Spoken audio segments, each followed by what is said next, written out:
All right, so from here we will go back to the something called profile. Search with profile.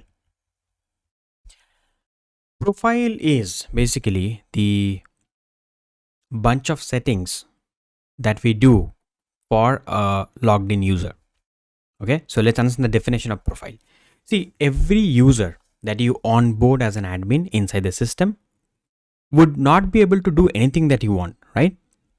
Business will definitely have thought about some specific level of access that the user can have. So that access thing, right? Whatever access that you as a business owner think that you should have for a particular user, that is something you go and define in the profile. Okay, so profile is something which will have all the settings, all the access level setting for that particular user. Through profile, we don't restrict directly the record level stuff. For the record level security, we discuss this 4 thing, correct?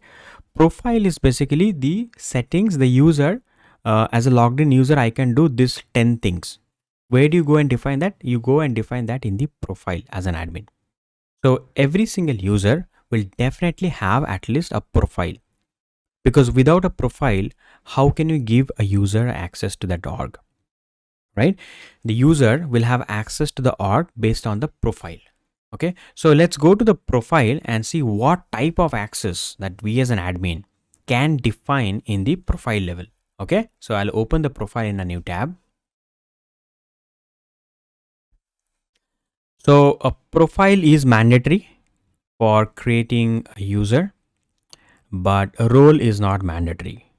You can specify a role, or if you want, you can escape the role by specifying the non-specified value, right? So role is not mandatory for a user, but profile is mandatory. Without a profile, without a license, a user cannot be created. So make sure you as an admin comes up with the profile first, because before you onboard the user, you have to know that the user will have access to what all things, and based on that, you have to first create the profile for that user. Once you have the profile available in that org, then only you can go and onboard the user inside the org. So you as an admin, before you onboard the user inside the org, you first have to get ready with the profile. All right, so I'm in the profile page. I have opened the profile. So Salesforce by default creates few standard profile. The profile that you see on my screen, these are the standard profile that Salesforce has created. Okay, and we can also create our own custom profile. One of the profile that Salesforce has already created for us is called system administrator profile. You see this system administrator profile. This is the profile that you have actually. Okay, so for me, the logged in user is Rajesh, right? And Rajesh has this system administrator profile. Okay, let me go and check this out. How do I check, by the way, what type of access, like what type of profile that I as a logged in user has, right? How do you check your profile? You have to go to this users, right? And you open the users, right? You have your own name over here, correct? If you go to the name, if you go to your own name, like for me, this is the user, and you see the profile is system administrator. That's the reason why, if you remember, most of the time when we were creating something, a page was coming where profile was written, and I was keep telling you that at least for system admin profile, you make sure it is checked. Why? Because you have a system administrator profile. So something, if you don't give access to the system administrator profile, then you only will not have access to that thing. So you make sure that whatever you want to access, you give that access, you define that access label in the system administrator profile. Okay, so these are the standard profile that we have. What we do is, sometime when we create a new profile, right, we actually either use an existing one or we create our own custom profile. Okay, so before even I create the custom profile, as usual, let's hear the story. So this time I'm gonna share a story with you, and this is a customer who actually implemented Salesforce for their internal team. It was very interesting. Okay, so they had almost like 103 internal users. Okay, and the internal users was actually helping the internal people only. It is so they need a system to track what all ticket that has been raised by the internal users, and which ticket has been assigned to which internal executive, and how much time the internal executive was taking, and so and so. It is basically a service cloud thing. Anyway, we haven't discussed about service cloud.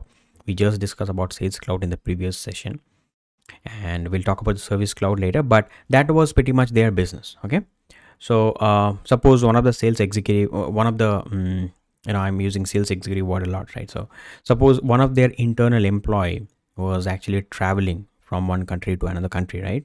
And what they need is he needs to process the visa, right? So for that, he would be raising an internal request.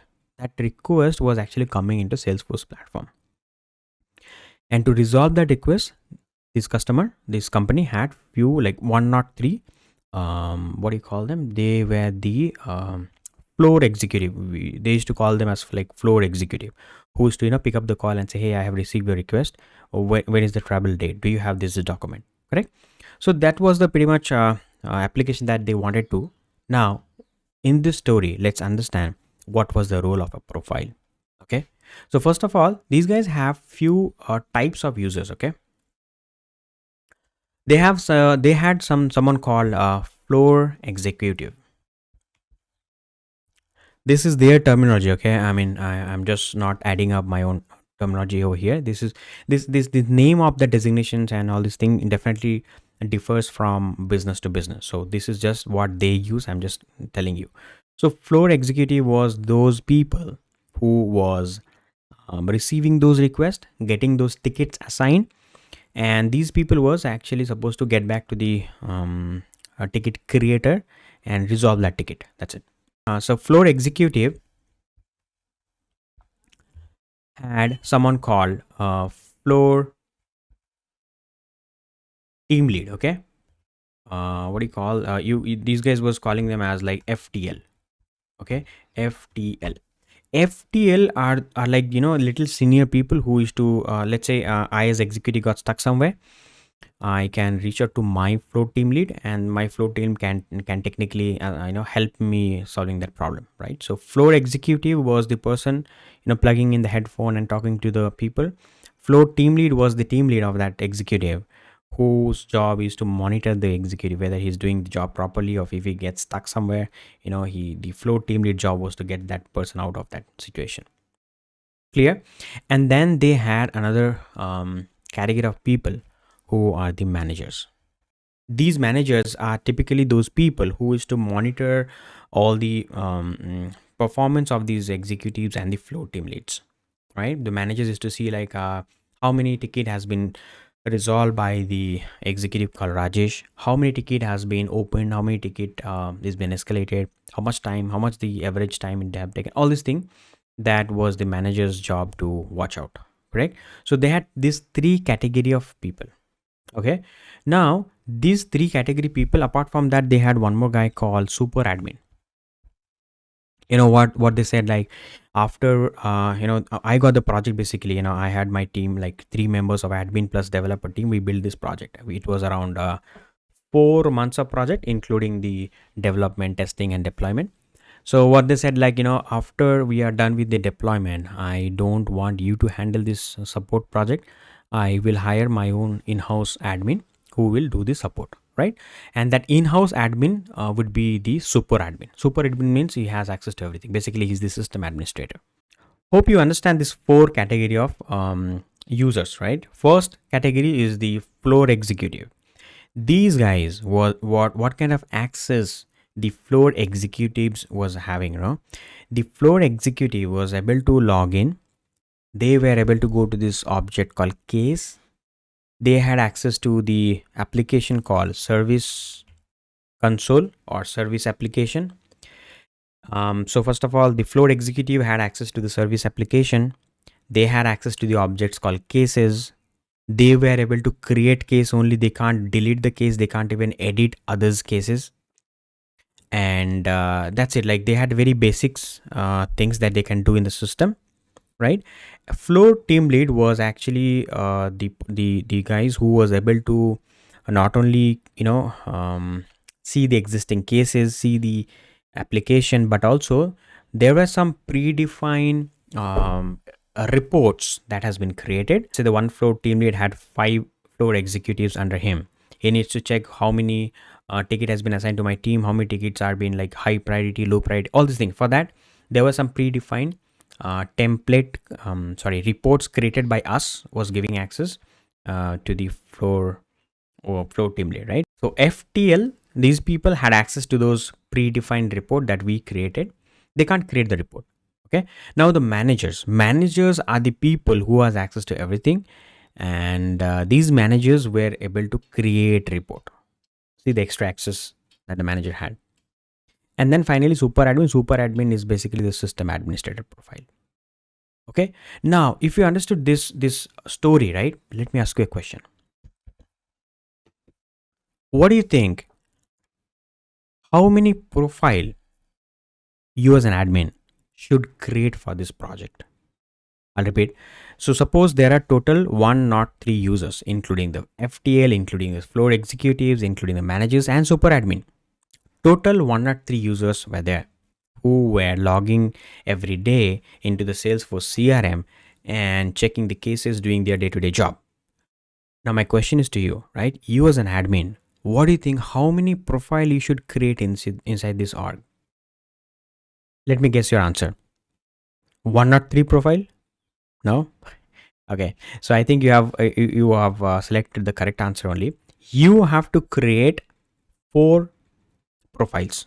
See, you might have hundreds of users, thousands of users, doesn't matter. But every single user, understand this line, okay? Every single user that you onboard will be either floor executive or floor team lead or manager or super admin. Yes or no? So let's say I'm done with 103 users. Today, 20 new people are joining. So these 20 new people who are joining would be either floor executive or FTL or manager or super admin. So why do you go and create profile for single user? You will just understand the category first. And for each category, you will create one profile.